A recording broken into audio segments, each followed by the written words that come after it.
Hello, this is Brandon Lee, and this is my Elements of Design screencast.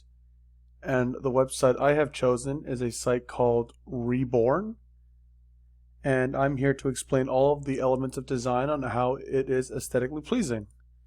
So for starters, as we can see, there is clearly a lot of line, as we can tell distinctively in the pictures around, to give us an idea of what the setting is and what type of imagery would be used to describe this website. There is also a lot of shapes as well, as we can see. With the help of the lines, we can distinguish what's the windows, but with the help of shapes, we can tell that it's a building, and the lines make it indicate that it's a window. There is a lot of form, giving everything depth, width, all of that.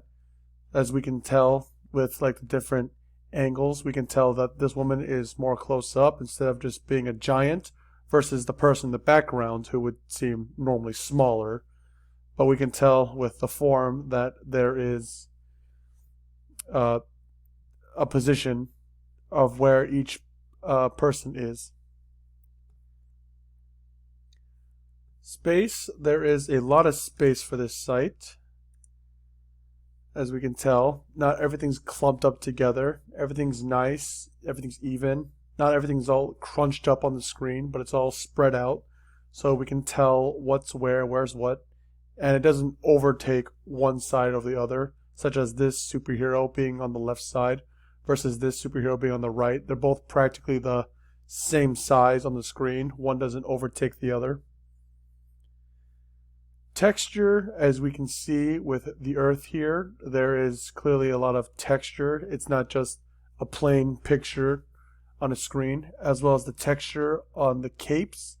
We can tell, given the type of material they use, as well as the arm bracelets they use to describe what type of bracelets they would be.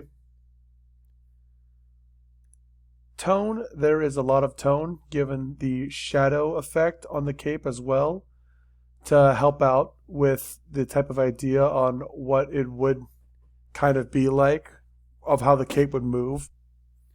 So yes, using all the elements of design, I would say this website has done a very good job with that. Everything seems to be in order. Nothing is cramped up. Everything is nicely even, and that's what makes this a good aesthetically pleasing website. Thank you for watching.